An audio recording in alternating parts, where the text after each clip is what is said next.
we are a consequence of a certain phenomenal happening that we call as cosmos.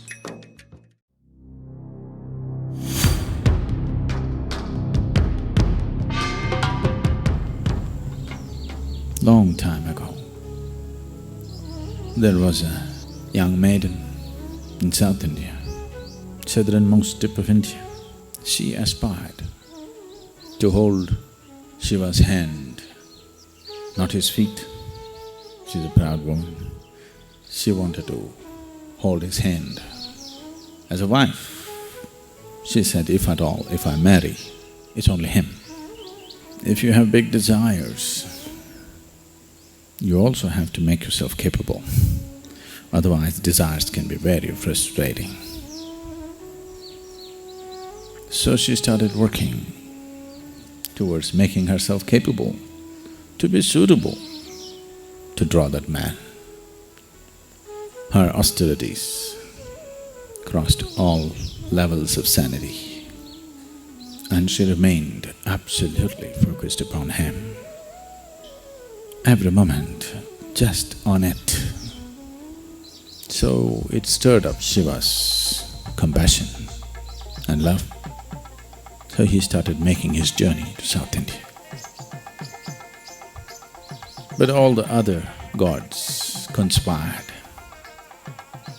They did not want him to have a South Indian wife.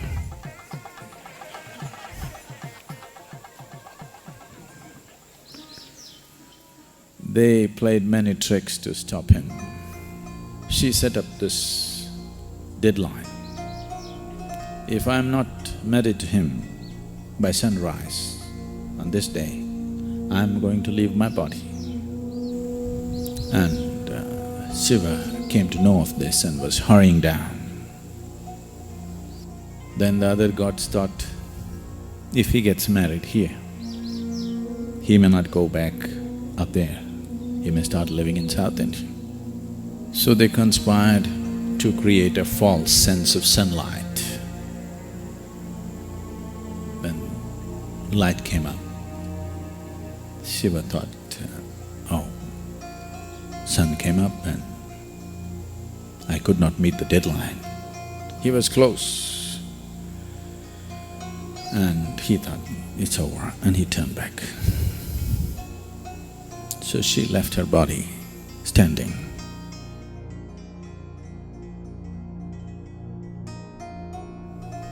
Even today she stands there as Kanyakumari. There is a shrine at the very tip of this country. So he turned back and he felt very disappointed with himself that he could not meet up to her devotion.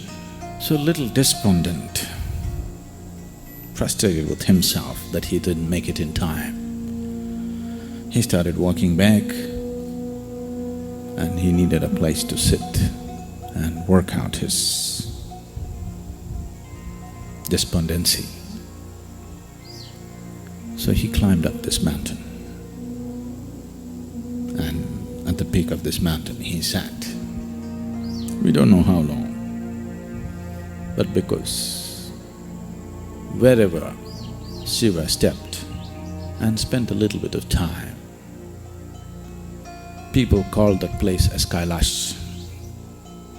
So they call this the Kailash of the South. In its height, in its color, probably in its magnitude, it may not be comparable to the Kailash in the Himalayas, but in its potency and in its beauty and in its sacredness, it is not any less.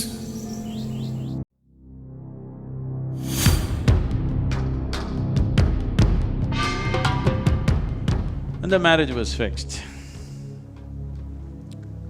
She is a princess. A huge wedding was set up. Everybody in that region, whoever is who and who is who of the region, everybody assembled. In India, this is a tradition, the bridegroom will come with his party. Usually you will see today he will come riding a horse, and big, they will show off their wealth and the bridegroom's people will come in full attire, showing off how they're better than the bride's people. But here, Shiva came, dreadlocked, matted hair, smeared from head to toe in ash, wearing the skin of an elephant which has just been slain, fresh skin, bleeding, dripping blood. And he came fully inebriated, completely stoned out, like that. And all his people, they're all demented and distorted beings. They're not in human form, and they're making some nobody can understand kind of noises among themselves, a language that nobody can understand. And Meera, Parvati's mother, looked at this groom and she again omaed. Oh no, and she fainted. Then Parvati went and begged Shiva, for my mother's sake, put on a little better, I don't mind the way you are. I just don't mind how you are. All I want is you, the way you are. But for my mother's sake, just show a little more pleasant self. He said, okay. And he put on a very beautiful form, attired himself well, and then he came. And then the people said he's a Sundar Murti, that means he's the most beautiful human being they'd ever seen. He was 9 feet tall. They say when he stood, he was level with the horse's head. This description is there in many scriptures. When he came down south, they said he was twice the height of an average woman. Generally in South India, now it's all mixed up, otherwise, southern Indian people, women were generally 4.5 to 5 feet, less than 5 feet. So they said he's twice that of an average woman, that's how they described here. There they said he was level with a horse's head. So approximately 9 feet tall man, the most beautiful man, and everybody was awestruck by his presence. Then he came and sat down. Marriage is to happen. When marriage is to happen in India, especially in this kind of weddings, the antecedents of the bride and the groom are spoken with great pride. The ancestry, where they come from, how pure their blood is and all that stuff. So for the bride, glorious things were said. Her father is the mountain king and many things were said about her. Now they asked, what about the groom? He simply sat quietly. He said nothing. And there were none of his relatives who could speak any language. All these other creatures who were with him, they made cacophonic noises. Then the groom, the bride's father, was disgraced by this, a man without antecedents. How will he marry my daughter? Nobody knows where he comes from, who his parents are, what is his lineage.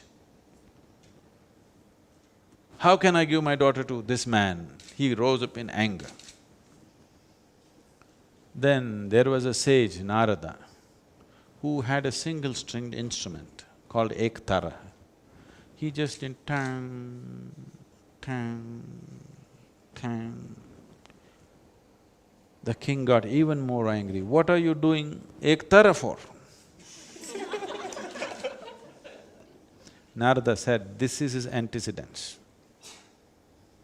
He has no father, he has no mother. Then what's his basis? Tang. His basis is sound, reverberation. He's just born out of a reverberation. He has no parentage, no antecedents, no lineage. Then the king was freaking, but the wedding happened.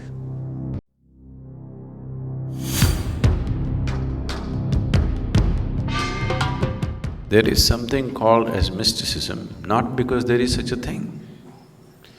Because human beings are determined to live in ignorance, there is mysticism. All that they're ignorant of, they will label it as mystery, isn't it? There's nothing mysterious about. yet it's simply there. It is your limitations which make something mysterious, isn't it so? It's your inability to grasp which makes something mysterious, not the nature of what it is. So, beyond darkness, what is? All that you cannot grasp is darkness for you. And that's the whole thing. What you can grasp is so small. If you know 1,000 galaxies, still it is too small in the cosmic scape of existence. And all that you do not know invariably is darkness to you. So, this vast space of darkness, darkness is not a substance. Darkness is not a thing. Absence of light is darkness. Absence of perception is darkness. Absence of knowing is darkness. So that is the ultimate thing, because there is too much that is not known to you, so it's dark. So darkness does not mean a thing. It is not a thing. It is something that's beyond your perception, so it's dark. So, all that is dark and beyond your perception, we say this is Shiva, because it's a limitless expanse. A limitless expanse of ignorance, but there is no limitless expanse of knowledge. Knowledge is always limited. It can be large, but still very limited. Only ignorance can be limitless. So Shiva is also referred to as Bholinath, the ignorant one, because he's the lord of ignorance. How's that? You don't like it?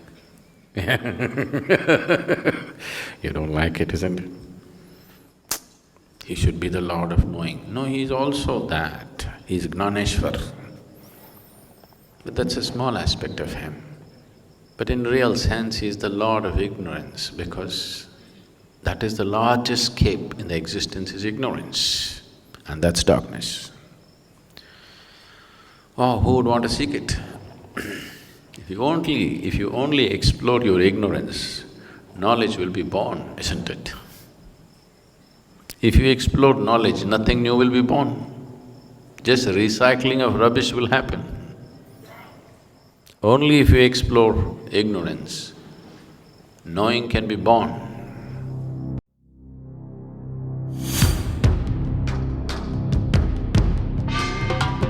Shiva is not a philosopher, he's a yogi. When I say he's not a philosopher, see, it's very easy to be philosophical. In fact, the less you know, the more the chances that you will become philosophical. It's very easy to become a philosopher.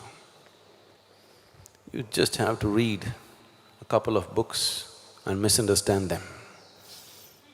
You can become a philosopher. The reason why you're talking about something that is written in a book is because you have not perceived, grasped life in any depth. If you had even read a single page of this vast existence, all your life you would be talking only that. There wouldn't be time to talk about anything else. So Shiva is a yogi, purely existential, not philosophical, not intellectual. This is not something that you can understand. This is not something that you have to be convinced about. This is not something that you have to agree with. This is something that you learn to relate with. If you can relate to it and experiment with it, it will do miraculous things for you.